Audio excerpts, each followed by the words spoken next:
Star Wars is undeniably one of the most wide-reaching entertaining empires in history, enough so that just about everyone wants to get cast in a Star Wars movie one way or another. I'm Josh from WhatCulture.com, and these are 20 actors you didn't know were in Star Wars.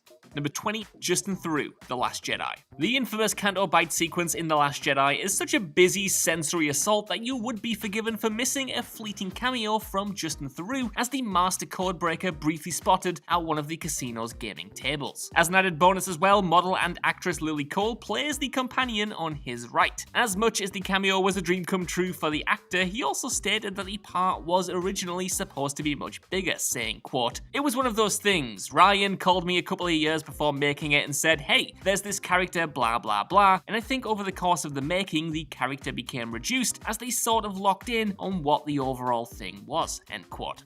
Number 19, Sofia Coppola, The Phantom Menace. Sofia Coppola might be better known as a filmmaker these days, but back in 1997, she was still primarily the daughter of filmmaker Francis Ford Coppola, and infamous for giving a Razzie-nominated performance in The Godfather Part 3. That didn't matter to George Lucas though, who was described as being like an uncle to the actress, and while Coppola was originally only planning to tag along and watch Lucas shoot The Phantom Menace, the director ended up offering her a cameo role as one of Queen Amidala's handmaidens. Given that her face is largely concealed under ceremonial garments, she is tough to spot, which seems to be very much what Coppola intended, as she noted that, quote, "It seemed like a good vantage point to watch without getting in the way." Number 18, Joel Edgerton, Attack of the Clones and Revenge of the Sith. Years before he became a mainstream actor, Joel Edgerton played a younger version of Anakin Skywalker's stepbrother Owen Lars, who Anakin crosses paths with in Attack of the Clones while seeking out his mother Shmi. He reappears in Revenge of the Sith as he and his partner end up taking custody of a young Luke Skywalker. Hilariously, Edgerton has spoken about how even this minor role opened doors for him, saying, quote, "Star Wars allowed me to bluff my way into any meeting I wanted. I'm in Star Wars, but I'm not telling you that I'm only in it for 5 minutes and that I don't have a lightsaber."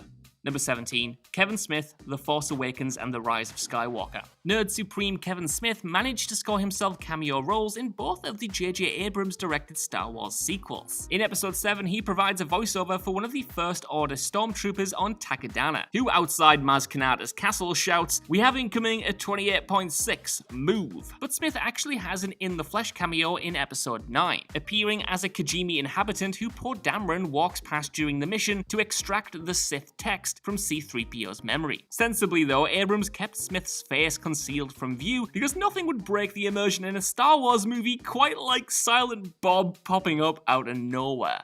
Number 16, Dominic West, The Phantom Menace. A few years before he won the career-defining role of Detective Jimmy McNulty in HBO's The Wire, Dominic West made a brief cameo in The Phantom Menace. West played a member of Queen Amidala's palace guard, who Anakin is seen asking to be granted access to Amidala's chambers. Despite the inconsequential nature of the role, West's character actually does have a name in Star Wars lore, that being Jarrus Janek.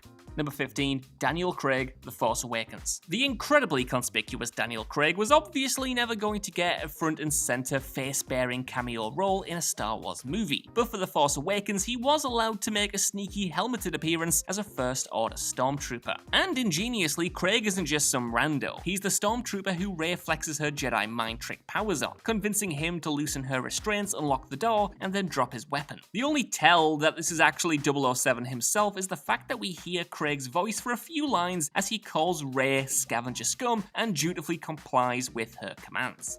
Number 14, KEISHA Castle-Hughes, Revenge of the Sith. Years before she played Obra Sand on Game of Thrones, KEISHA Castle-Hughes was best known for playing the lead in the 2002 film Whale Rider, even earning herself a Best Actress Oscar nomination and, at the time, being the youngest Best Actress nominee in Academy history at just 13 years of age. Though the actress acted only sporadically in the years that followed, she managed to snag herself a cameo role in Revenge of the Sith, playing Queen Apolana of Naboo. Apolana is Padme's successor and briefly seen attending her funeral at the end of the movie. Castle-Hughes recorded her part in a single day, 7 hours of which was spent in the makeup chair. Number 13, Karl Urban, The Rise of Skywalker. Karl Urban is another actor whose face is just too damn distinctive for a close-up cameo, so J.J. Abrams opted to conceal his mug underneath the Stormtrooper's helmet in The Rise of Skywalker. But like Daniel Craig, he was given a small voiceover role and can be fleetingly seen and heard immediately after Kylo Ren fixes his mask and walks through the bowels of the ship with the Knights of Ren. Urban simply says Knights of Ren in an odd tone, and yet despite the actor's notable Kiwi twang, the cameo largely went unnoticed until the summer after the movie was released, when Urban confirmed his part. Number 12, Brian Blessed, The Phantom Menace. If you ever need an actor to provide a bellowing voice, there are few better than Brian Blessed, whose presence you might have nevertheless missed in The Phantom Menace. The larger-than-life actor voices Boss Nass, the Gungan leader who speaks briefly to Qui-Gon and Obi-Wan. Yet because Blessed performs the role with a Gungan accent and vocal pattern to match, he sounds a little bit different to his typical booming, velvety tenor. Number 11, Joseph Gordon-Levitt, The Last Jedi. In The Last Jedi, Rian Johnson gave cameos to several actors he had worked with earlier in his career, such as Brick lead actor Joseph Gordon-Levitt providing the voice for alien character Slow and Low. Slow and Low appears briefly on Canto Bight, and his name is actually a reference to the Beastie Boys song Slow and Low. You can kind of tell how they got from point A to B with that one. Gordon-Levitt was basically duty-bound to appear in the film, given that he's had some sort of cameo role in all of his pal Johnson's films, similarly showing up for a brief voiceover in Johnson's most recent release, Knives Out. Number 10, Rose Byrne, Attack of the Clones. This is another cameo that's not at all hidden, but so unexpected that you couldn't really be blamed for missing it, especially if you haven't revisited Attack of the Clones much over the past decade. A few years before she began to break into Hollywood in earnest in films such as Troy, Sunshine, and 28 Weeks Later, Rose Byrne appeared in Attack of the Clones as Dorme, Padme's handmaiden. Because much of the film was shot in Australia, just about every jobbing Aussie actor auditioned for a part in the film, so it's a little surprised that a few of them went on to become name actors in their own right. Number 9, Jeff Garlin, The Rise of Skywalker. Jeff Garlin will forever be known for playing Larry David's manager and best pal, Jeff Green, on HBO's Curb Your Enthusiasm, but due to his friendship with J.J. Abrams, he was able to secure a small role in The Rise of Skywalker. Garlin appears under heavy makeup as Junga Bint, and while he more or less blends into the scenery of the film, a still image makes Garlin's distinctive facial features that much more noticeable underneath the makeup. Garlin apparently spent 4 hours in the makeup chair for this transformation, presumably aided by the fact that only his face and hands are visible outside of his jumpsuit.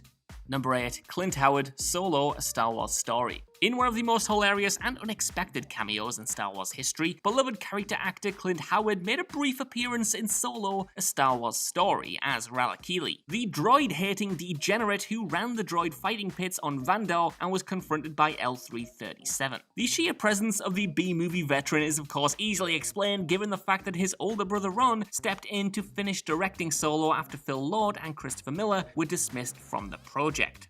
Number 7, Sally Hawkins, The Phantom Menace. Years before Sally Hawkins became a 2-time Oscar nominee for her superb performances in Blue Jasmine and The Shape of Water, she made her movie debut as an extra in The Phantom Menace. Hawkins, who was still in drama school at the time and managed to snag a part in the film thanks to a friend, played the role of a random, uncredited villager as part of the crowd in the film's climactic celebration scene. Hawkins is admittedly imperceptible among the throngs of people, and perhaps as a result later admitted that she's actually never watch the movie. Number 6, John Ratzenberger, The Empire Strikes Back. John Ratzenberger is best known for playing Cliff on the legendary sitcom Cheers, and also having had a voice role in almost every single Pixar film to the point where he was dubbed the studio's good luck charm. Most prominently, he voiced Ham in the Toy Story franchise, but back in 1979, the very year that Pixar was founded coincidentally, Ratzenberger made a brief appearance in The Empire Strikes Back, playing a security chief of Hoth's Echo Base. Sadly, for the character's brief reappearance in Return of the Jedi, he was recast with an unknown actor. Number 5, Ben Schwartz and Bill Hader, The Force Awakens. Though you'd be forgiven for assuming that football-shaped droid BB-8's voice was simply generated artificially in a synthesizer, it actually had a significant human influence, with J.J. Abrams bringing in 2 beloved comedy actors to figure things out. Parks and Recreation's Ben Schwartz and the great Bill Hader were employed as quote-unquote vocal consultants for BB-8, which amounted to recording voiceover for the droid, which would then be transcoded into a droid voice for the final film. Number 4. Richard Armitage, The Phantom Menace. Richard Armitage is undoubtedly best known for portraying Thorin Oakenshield in Peter Jackson's Hobbit trilogy, but Armitage's first movie role was many years earlier in The Phantom Menace, where he played an unnamed Naboo fighter pilot stood behind Padme's decoy during one scene. The character was later given the name Tonra in the 2019 novel Queen's Shadow, though this link isn't strictly canon. Number 3. Jessica Henwick, The Force Awakens. Jessica Henwick may be best known for playing Colleen Wing in Netflix's Marvel TV shows and portraying Nymeria Sand on Game of Thrones. But the very same year she came to prominence, she also appeared for a few moments in The Force Awakens. Henwick played Resistance pilot Jess Testa Pava, yet despite the character surviving the climactic space battle and the actress expressing a desire to reprise her role in The Rise of Skywalker, she sadly never did. Curiously, Henwick spent many months auditioning to play Rey, but Abrams liked her work enough to offer her a smaller role as a consolation prize. Number 2. Lin-Manuel Miranda, The Rise of Skywalker. Lin-Manuel Miranda needs no introduction, having created and starred in the Broadway musicals In the Heights and Hamilton, the success of which eventually put him in touch with J.J. Abrams. Miranda was drafted in to compose 2 of the songs heard in Maz Kanata's castle in The Force Awakens, and seemingly as payback for this, he was given a cameo role in The Rise of Skywalker. Miranda appears for a few seconds in the film's climactic celebration scene, playing a Resistance pilot who embraces a fellow pilot. It's easy to spot if you're paying attention, but at the same time, he is in the middle of a crowded frame, so you could also miss him as well. Number 1. John Wayne, A New Hope. And we've definitely saved the weirdest cameo for last, because you probably never knew that John freaking Wayne technically makes an appearance of sorts in A New Hope. While Wayne didn't have any direct involvement with the production, his voice was subtly included in the film. During the scene where the Mos Eisley spy Gurinden informs the stormtroopers where Luke, Obi-Wan, and Co are, his voice is nothing but a garbled synthesized collection of indecipherable sounds. Well, that's what we all thought, except that sound editor Ben Burt later admitted that John Wayne's own voice served as the basis for that sound, saying, quote, "We had that character that looked kind of like a mosquito from the first Star Wars that we found we needed a sound for. And I was wondering back a few months ago how I did it, and I discovered it was an electronic buzzing which had come off my synthesizer that was triggered by a human voice. And I listened to it and I realized it was John Wayne. I had found some loop lines in the trash from the studio that hadn't been thrown away. So the buzzing was triggered by some dialogue like, 'Alright, what you doing in this town?' or something like that." End quote. So that's our list. I want to know what you guys think down in the comments below. How many of these actors did you already know were in Star Wars, and how many of these have taken you by surprise? Could you also give us a like, share, subscribe if you enjoyed this video, and also head over to whatculture.com for more lists and news like this every single day. I've been Josh, thank you so much for watching, and I'll see you soon.